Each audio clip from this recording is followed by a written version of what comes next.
चीन के उत्तरी क्षेत्र में एवियन इन्फ्लुएंजा H1N2 के तेजी से फैल रहे मामलों और बच्चों में सांस की बीमारी को लेकर अलर्ट जारी किया है।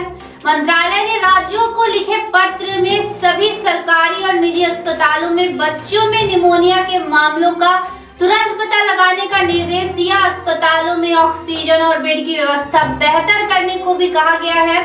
मंत्रालय ने इन्फ्लुएंजा और गंभीर श्वसन संक्रमण के मामलों का पता लगाने का निर्देश दिया। जल्द रिपोर्ट भेजने को भी कहा गया है। मंत्रालय ने साफ कहा कि देश में कहीं भी H9N2 के किसी मामले की पुष्टि नहीं हुई है।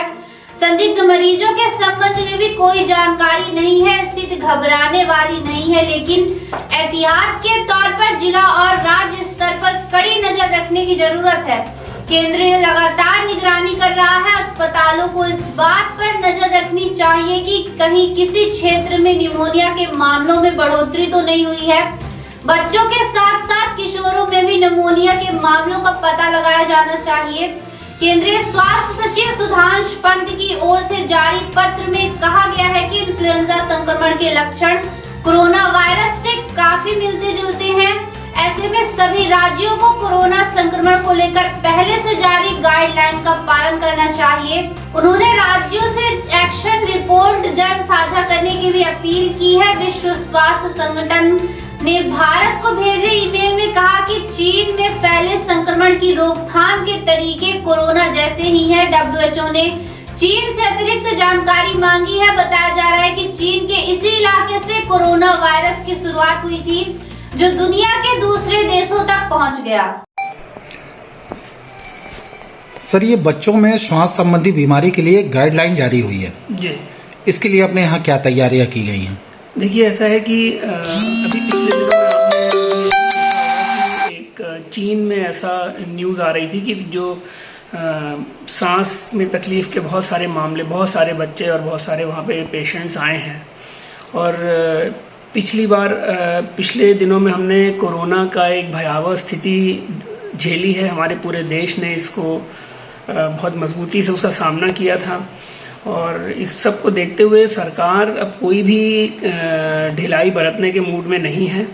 और ये इसीलिए WHO ने भी और हमारे देश की सरकार ने भी ऐसे गाइडलाइन जारी किए हैं कि हम इस बारे में पूरी सतर्कता बरतें। इसमें कहीं भी ढील देने की जरूरत नहीं है। लेकिन हालांकि अभी पब्लिक को बहुत घबराने की जरूरत नहीं है ना।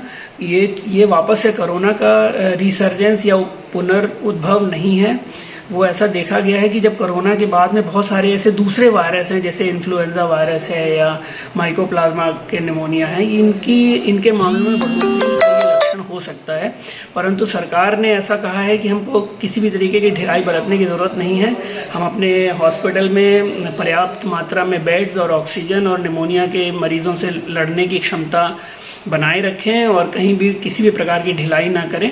और पब्लिक के लिए एक सिंपल सी एडवाइजरी यही है कि जो हमने कोरोना में पहले जैसे हमारे देश के हर व्यक्ति ने एक दूसरे का साथ दिया था, डिस्टेंस मेंटेन करें, हाथ धोएं, है ना, कफ एटिकेट मतलब खांसने छींकने के लिए या तो मतलब मास्क का इस्तेमाल करें।